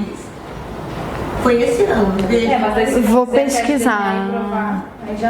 Já haveria impedimento, né? Mas quem vai fazer a investigação de paternidade? Porque na hora que ela atinge 18, só ela para fazer a investigação de paternidade, ou ele. Sim. E nem o MP nesse caso vai poder. Se nunca for constituído, se alguém da família invocar isso no processo de habilitação, se for questionado, o juiz entender que essa identidade genética pode constituir um vínculo, tomando por base essa identidade no 521, isso poderia em tese. Mas difícil, hein? Mas antes dos 18, após os 18, não. Mesmo depois. A juiz pode obrigá-los a fazer Em tese, se alguém questionar dizendo, olha, mas eles são pai e filha, existe identidade genética. Isso é uma dúvida que o tabelião não pode resolver, ele não tem função jurisdicional. E aí a gente vai ter que vai ter que pensar, o juiz pode obrigar a fazer o exame ou pode vincular uma prova de que não são pai e filha, além da documental? Isso já dá um novo questionamento aqui, super complexo, né? Pelo melhor interesse de ambos, o casamento é válido, né? Porque gente, eu vou procurar esse caso, esse daí eu não conhecia. Eu achei que foi primeiro nacional. Bem, apesar desses casos, gente, se eu vou ser sincera, a hipótese mais legal que eu gosto do 1521 não são essas, é o do último inciso, que diz que a pessoa... É melhor ler nesse caso, porque é muito bom. O último inciso diz assim... Não, o último, né? Cadê? O cônjuge sobrevivente não pode casar com um condenado por homicídio ou tentativa de homicídio contra o seu consorte. Então, a pessoa que se tornou viúva ou viúvo não pode se casar com quem matou ou tentou matar o seu ex, cônjuge ou companheiro ou companheira. Eu acho interessantíssimo esse inciso, primeiro pelo aspecto de prova, como é que eu provo que isso aconteceu e quem vai ter esse interesse. Segundo, por um outro aspecto, eu acho que isso daqui acaba sendo ou pode ser um efeito penal perpétuo, porque não tem prazo, ou seja, por toda a vida você é proibido de casar. No crime você tem um limite, você tem prescrição na reparação civil, mas quer dizer que você nunca vai poder casar? Eu acho... Tem um aspecto que me incomoda dessa perpetuidade. Reabilitado? Por que não, gente? Como é que eu vou embarrear afeto por uma questão moral que a pessoa eventualmente já respondeu criminalmente? Eu acho esse inciso muito complexo por esse lado. Todos se aplicam à união estável, tá? É uma questão muito moral. Muito, muito moral. Ah, eu esqueci de falar uma coisa. Última coisa, juro do 1521. Tios e sobrinhos podem se casar desde que comprovem que não há incompatibilidade genética. Isso não está no Código Civil. Não, primos é quarto grau, não tem problema, não tem essa violação. É que aqui no 1521 tem um inciso que diz que não podem se casar os parentes colaterais até o terceiro grau, que seriam tios e primos. Houve um debate, né, porque o nosso direito sempre admitiu o casamento de primos e tios. Um tio com a sobrinha, por exemplo. Tio com sobrinho, tio com sobrinha, vice-versa. A gente tem vários tipos. Mas assim, não tio com primo, seria um tio com um sobrinho, né, no caso. Ah, sim, tio e sobrinho, perdão, se falei primo. Então, tios e sobrinhos podem se casar. O direito brasileiro sempre admitiu, é o Decreto-Lei 3341. Vou pegar a cola aqui. Ai, não tem. Eu tinha. Perdão, gente, é o Decreto-Lei 3.200 de 41. Perdão, então Decreto-Lei 3.200 de 1941. Sempre foi autorizado.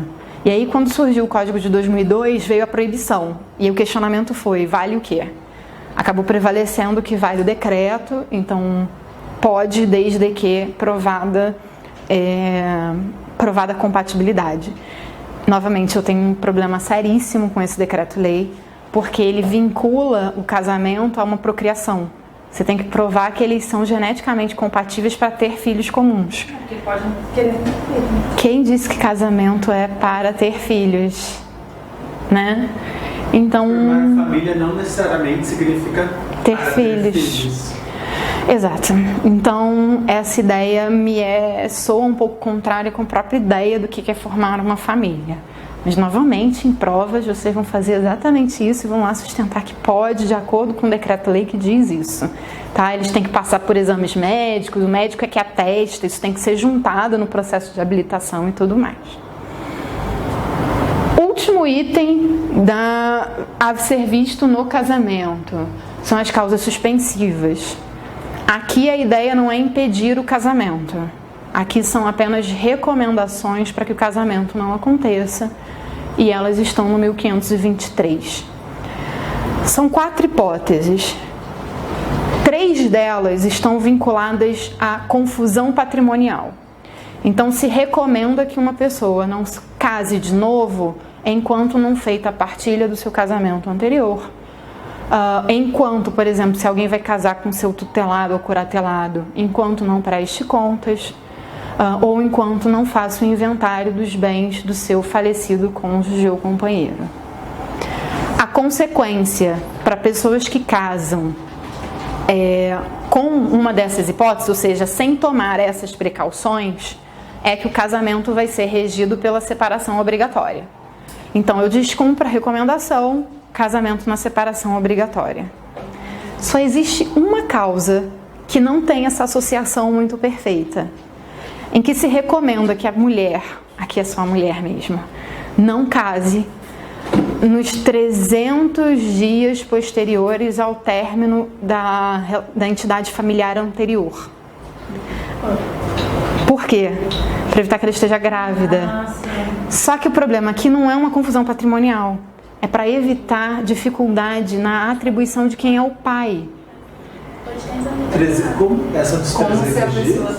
O 1523 também, é o inciso 2. É curiosíssimo. Recomenda-se que ela não case para não gerar conflito de paternidade. O bacana é, qual é a consequência? Casar no regime da separação obrigatória de bens. Como é que casar no regime de separação obrigatória de bens resolve o problema anterior? Só para a lei. Novamente, vocês vão seguir o que está na lei. Isso não faz ser criticado abertamente pela doutrina, porque assim, não existe sentido. Não tem. Mas está na lei. Mas está na lei, tem que saber, assim...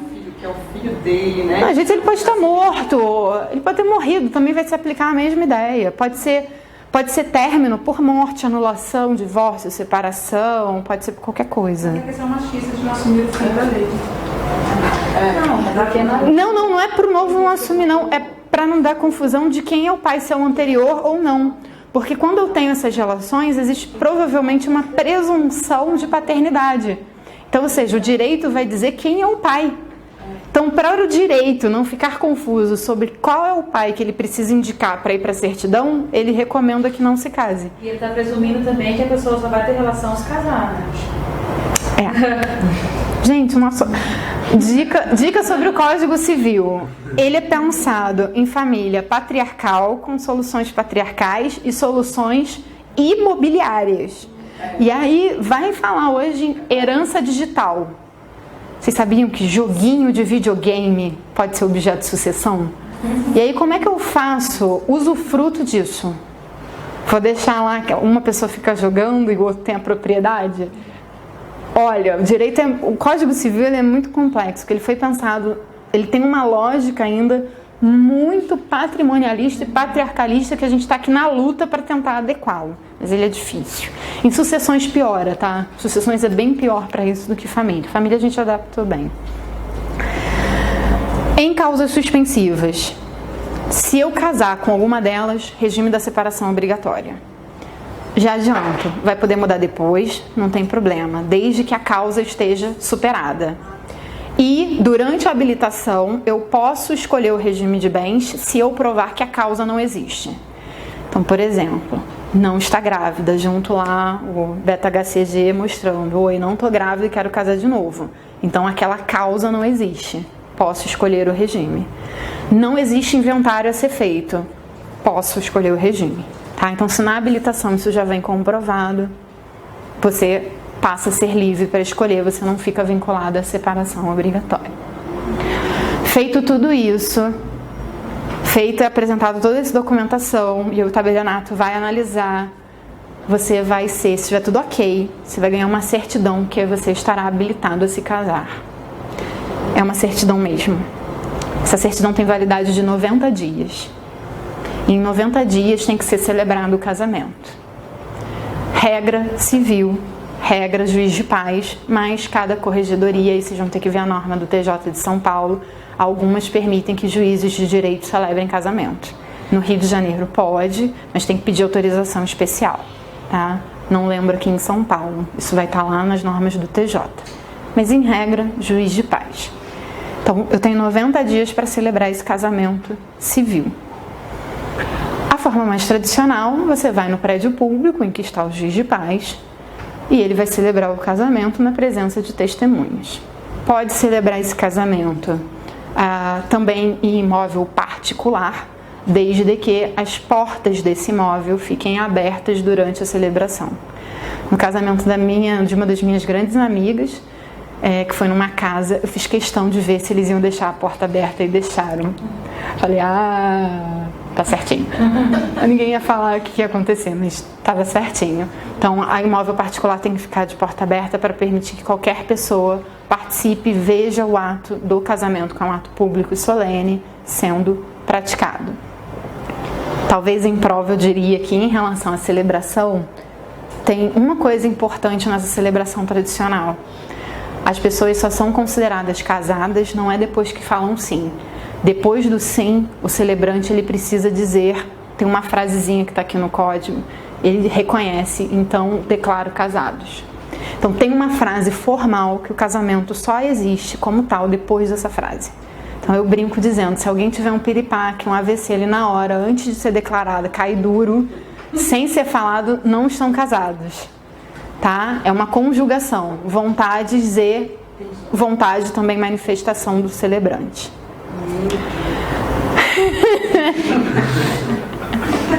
Desculpa. Adorei, meu Deus,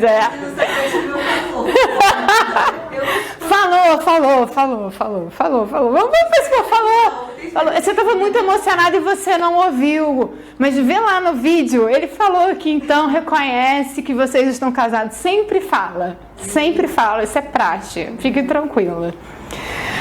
Pode casar por procuração, desde que a procuração seja por instrumento público e específica. Você tem que dizer na procuração que dá poderes para alguém se casar com e o nome da outra pessoa, tá? Tem que ser bem específica, que senão assim, dou autorização para você casar. Já pensou? Vai escolher mas como assim?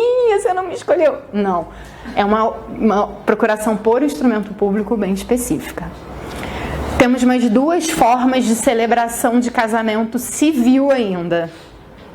Uma é o que a gente chama casamento com moléstia em moléstia grave, tá? Artigo 1538.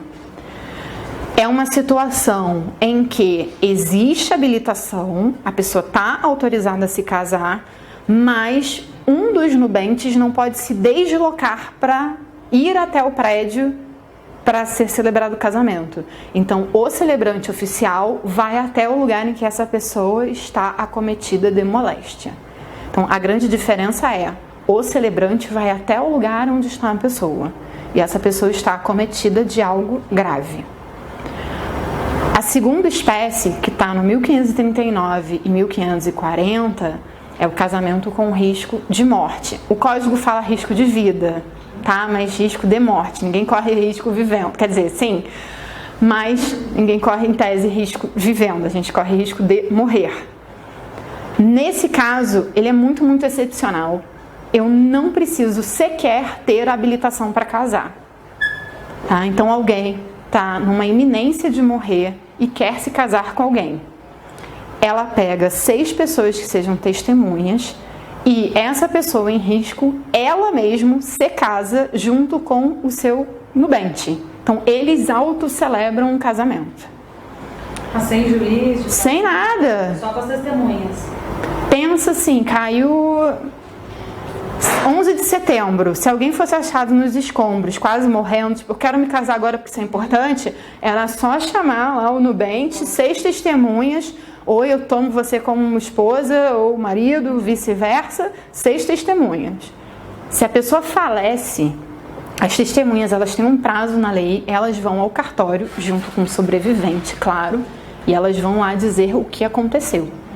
E aí o juiz, avaliando as circunstâncias, vai autorizar, se ele achar legítimo, ele autoriza a lavratura do casamento com a data retroativa. Não conheço nenhum caso, tá? A não ser filmes. Mas na vida prática não conheço. Tem algum que é imposto ou não nesse caso? Caramba, se eles falaram qual é o regime de bens, as testemunhas têm que contar. Se não, regime legal. Legal. Qual é o regime legal? De separação de bens? Não, comunhão parcial. Comunhão parcial. Bem, podemos ter casamento religioso com efeitos civis. A lógica é, faço a habilitação, ganho a certidão de 90 dias. Nesse tempo, tem que celebrar o casamento religioso. Qual religião? Qualquer religião. Qualquer religião que celebre casamentos, tá? Algumas religiões não celebram porque senão é um dogma, então não adianta insistir. Mas todas aquelas que celebrarem casamentos podem realizar esse tipo. Então, no prazo da... Não vai...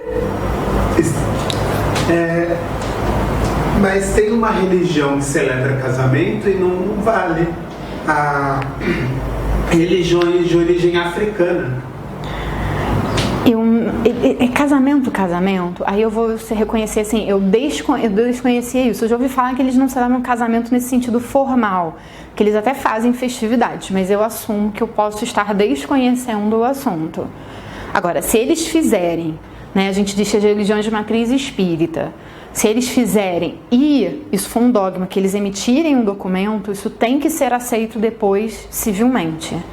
Inclusive tem comunidades carentes que alguns padres, pastores, eles fazem os documentos e assinam como se aquele casal da Umbanda, do Candomblé, da Quimbanda fosse católico, fosse protestante, para ter o casamento reconhecido. Mas tem que ver se a religião deles faria esse documento, porque se fizer tem que ser aceito. Existe um julgado do início dos anos 2000 da Maria Berenice no Sul, em que ela fala que tem que ser aceito o casamento espírita. E aí as religiões Candomblé e Umbanda estão dentro desse grande grupo de religiões espíritas. Elas em tese sim são reconhecidas. Mas aí precisa saber se elas fazem essa documentação. E aí eu não sei te dizer com certeza. Eu já ouvi dizer que eles fazem, mas não é aceita. Não tem validade não. Tem alguns líderes religiosos que promovidos de outras religiões. Tem que ter validade, porque se o Estado é laico, ele reconhece todas as religiões, ele tem que aceitar essa documentação expedida de acordo com os dogmas religiosos de qualquer religião existente no Brasil. O que a pessoa faz é ter essa festa, esse evento na Umbanda e também casar no civil, porque não vale, né? Eu sei. Vale. Assim, legalmente tem que valer, mas a gente ainda tem esse que não vale. Isso vem aí de anos de discriminação contra as religiões africanas, mas vale, com certeza vale, tá? Obrigado. De nada. Então, ganhou a certidão 90 dias. Fez a celebração religiosa, vai ser expedido o documento lá da religião, da entidade religiosa. Daquele momento você tem mais de 90 dias para voltar no cartório e averbar o ato que aconteceu. E o casamento vai ser reconhecido desde quando? Desde a data da celebração religiosa. Tá? Então é 90, até 90. Mas uma vez realizado o ato religioso, é 90 dias a contar dele. Onde é que vocês acham isso? Na Lei de Registros Públicos. Tá? Lá na parte de casamento, quando ele fala do casamento, tem toda essa regulamentação. E vai ter um artigo que vai dizer, tem 90 dias a contar da celebração do ato. Aí não precisa fazer o casamento civil. Não. Ele vale... Faz, né? Na católica, por exemplo, faz o civil primeiro, depois... Por opção. Eu particularmente faria um só. Né? Exato. Tá? Não entendo. Você pode levar depois. Excepcionalmente tem uma possibilidade diferente. Você tem uma segunda opção, que é a que o direito menos estimula. Você casa no civil e faz a habilitação depois. Perdão. Você casa no religioso, faz a habilitação depois e já junta. O casamento vai ser desde quando? Desde o religioso. Qual é o risco nessa hipótese? Se alguém se casar no civil. Se alguém demorar alguns anos, né? Brasileiro, não sei vocês, mas brasileiro gosta de deixar tudo para depois. Se nesse meio tempo alguém se casa no civil, eu não posso registrar aquele casamento anterior feito só no religioso, porque eu tenho um impedimento para casar aqui, tá? Então o risco é só esse, mas eu posso ter inversão. Caso primeiro no religioso, habilito depois. E tem prazo, professora, para fazer essa habilitação? Não, mas fica com o que é o problema. Se alguém casar no civil e vai impedir, eu não vou poder fazer. Mas a separação aconteceu depois. Sinto muito, eu não consigo atribuir efeitos civis mais àquele casamento. Vai ser uma excelente prova de união estável, mas casamento nesse sentido com efeitos civis a gente não vai conseguir, tá? Para fechar mesmo, e a gente para. Se eu descumprir o prazo da habilitação, ou seja, se nas hipóteses em que eu estou habilitada antes, se eu não cumprir o prazo de 90 dias, não tem problema não, tá? É só fazer uma nova habilitação. Ou seja, paga tudo de novo, se habilita de novo e casa de novo. Quer dizer, casa finalmente. A não ser que vocês queiram deixar mais 90 e aí perde de novo e paga de novo. E assim a gente vai nesse círculo vicioso. Ok? Espero que não. A gente para, 5 minutinhos, a gente continua.